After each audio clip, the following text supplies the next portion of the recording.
కడప మహానాడుకు వచ్చే అతిథులకు భోజనాలు అందుబాటులో ఉండేలా ప్లాన్ చేసింది టీడీపీ. భోజనశాల కమిటీ ఆధ్వర్యంలో 3 రోజులకు సరిపడే భోజనాలు అందేలా ఏర్పాట్లు జరుగుతున్నాయి. విజయవాడ నుంచి వచ్చిన ప్రత్యేక బృందంతో ఘుమఘుమలాడే 22 రకాల రుచికరమైన వంటకాలను రెడీ చేస్తూ ఉన్నారు పాకశాస్త్ర నిపుణులు. భోజనశాల దగ్గర నుంచి మరింత సమాచారం మా ప్రతినిధి సురేంద్ర అందిస్తారు. మహానాడుకు వచ్చే అతిథులకు ప్రతి ఒక్కరికి భోజన సదుపాయం ఏర్పాట్లు ముమ్మరంగా సాగుతున్నాయి. కడప నగర శివార్లలో ఏర్పాటు చేసినటువంటి పబ్బాపురం సమీపంలో మహానాడు వేదికకు ఎడమవైపున భోజనశాల ఏర్పాటు చేశారు.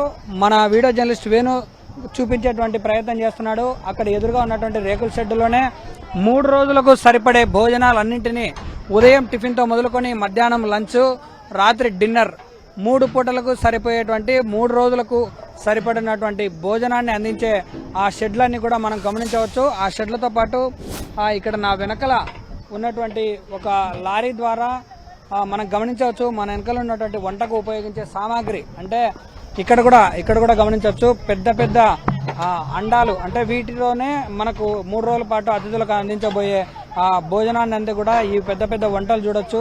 గ్యాసుల మీద ఉన్నటువంటి పెద్ద పెద్ద చెరవలు, ఆ గంపలు, అలాగే ఆ మనుషులు అందరినీ కూడా మనం గమనించవచ్చు. ఎందుకంటే వీళ్ళందరూ కూడా విజయవాడ సమీపంలో ఉన్నటువంటి హిందూపురం అనే గ్రామంలో ఉన్నటువంటి వ్యక్తులు. వీళ్ళందరూ కూడా మహానాడుకు వచ్చి భోజనాన్ని వడ్డించి ఇక్కడికి వచ్చే అతిథులకు అందించే ప్రక్రియలో భాగంగా నిమగ్నమైనారు.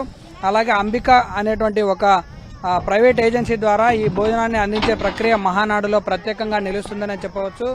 ఎందుకంటే 3 రోజుల పాటు సాధారణంగా ఒక పెళ్లిలో 500 మందికి భోజనాలు వడ్డించాలంటేనే ఎంతో కష్టంతో కూడుకున్నటువంటి పని. ఇక్కడ లక్షలాది మంది వచ్చేటువంటి పరిస్థితి ఉంది. వాళ్ళందరికీ కూడా ఎక్కడ నిర్విరామంగా అంటే కంటిన్యూగా టిఫిన్ మొదలుకొని భోజనము రాత్రి వరకు కూడా అన్ని సదుపాయాలు ఏర్పాటు చేయడానికి మహానాడులో ఇదొక ప్రత్యేకంగా మనము చెప్పవచ్చు. వీడియో జర్నలిస్ట్ వేణుగోపాల్తో సురేంద్ర, 10 టీవీ, మహానాడు భోజనశాల దగ్గర నుంచి.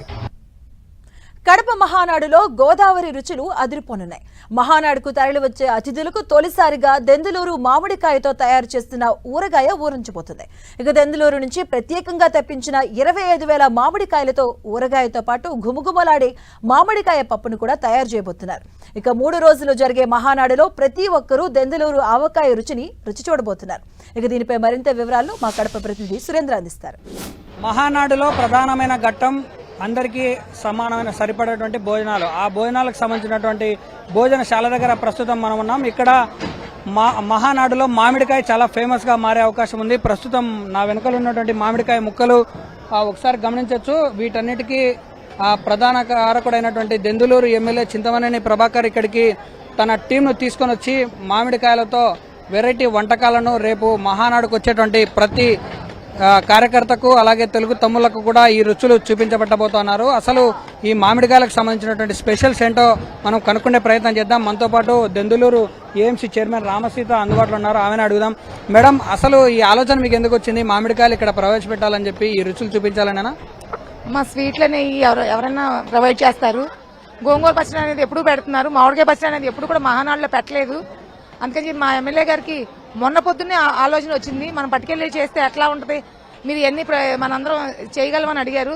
తప్పనిసరిగా చేయగలం, ఎందుకు చేయలేము, మన టీం మనకే ఉంది కదా అని చెప్పి మేము అప్పటికప్పుడు అనుకుని చెట్లు ఉన్న అన్ని చాలలో చెట్లని 20,000 కాయ తెప్పించి కారం అప్పటికప్పుడు ఫ్రెష్గా ఆడించి ఆవుపిండి, మెంతిపిండి, ఉప్పు, పసుపుతో సుద్దా కూడా మేము వ్యాన్లో వేసుకుని మేము 2 బస్సుల్లో మా స్టాఫ్ని తీసుకుని ఇక్కడే పచ్చడి పట్టి అప్పచెప్పి వెళ్దామని చెప్పేసి మేము ప్రయాణమై వచ్చామమ్మా. రాత్రి 2 అయింది మేము వచ్చేటప్పటికి. తెల్లారిపాటికి 5 o'clockకే మళ్ళీ ఇక్కడికి వచ్చి ప్రాంగణానికి వచ్చి మామిడికాయ పచ్చడి స్టార్ట్ చేసాం. ఈ మామిడికాయ పచ్చడి ఈ మహానాడులో ఇవ్వాలి, వచ్చే వాళ్ళకందరికీ రుచి చూపించాలనుకున్నారు. ఇదే మొదటిసారినా? గతంలో ఇలాంటి మామిడికాయని ఎవరికైనా పరిచయం చేశారా? లేదమ్మా, గతంలో మామూలుగా మా లోకల్లో మా కోనసీమ ప్రాంతాల్లో పెడతాం కానీ ఎప్పుడు కూడా మహానాడులో మామిడికాయ పచ్చడి ఎప్పుడు ఎవరో పెట్టలేదని చెప్పి మా ఎమ్మెల్యే గారికి చింతమనేని ప్రభాకర్ గారికి ఆలోచన వచ్చి ఇది ఆయన అనుకున్న 5 నిమిషాలకే మా అందరికి కోఆర్డినేట్ చేసి ఇచ్చేసారమ్మా. అంటే ఇక్కడికి వచ్చే టీంలో ఎంతమంది మెంబర్స్ ఉన్నారు? ఇవన్నీ మీ సొంత ఖర్చులతోనా లేదంటే పార్టీ ఖర్చులతోనా? ఇదంతా కూడా ప్రభాకర్ గారి సొంత ఖర్చులేనమ్మా. సొంత ఖర్చులు, మన బస్సులు కానీ ఎన్ని కొనటం కానీ ఇవన్నీ కూడా మా ఓన్ ఖర్చులతోనే చేశాం. కానీ ఎవరిని ఏ టీంలోని ఎవరిని కూడా ఆయనకి ఎప్పుడు 1 రూపాయి అడగడం చేత కాదు, ఎప్పుడు 1 రూపాయి తీసుకోవడం చేత కదమ్మా. 65 మంది బస్సులో వచ్చారమ్మా.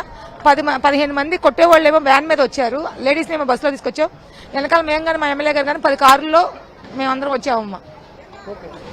అంటే ఇప్పుడు మామిడికాయ పచ్చడి అందించేసి మీరు వెళ్ళిపోతారు. అంటే ఈ రోజు మీరు ఇచ్చే 20 గిన్నెలు దాదాపు ఈ 3 రోజులకు సరిపడే వాళ్ళకందరికి అందుబాటులో ఉంటాయి. తప్పనిసరిగా 20 గిన్నెలు మాకు అందుబాటులో, ఇంకా 2-3 వేలు కాయ పప్పు మామిడికాయ కూడా మేము అందజేస్తానికి తెచ్చామమ్మా. ఆ మామిడికాయ పచ్చడి అందించి వెళ్ళిపోవమ్మా. 3 డేస్ మహానాడుకు ఉండి వెళ్తామమ్మా.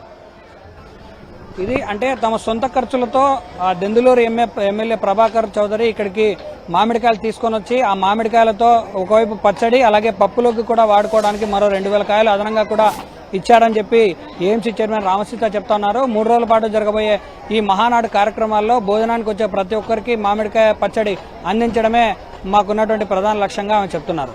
వీడియో జర్నలిస్ట్ వేణుగోపాల్తో సురేంద్ర, 10 టీవీ, కడప మహానాడు వేదిక భోజనశాల దగ్గర నుంచి.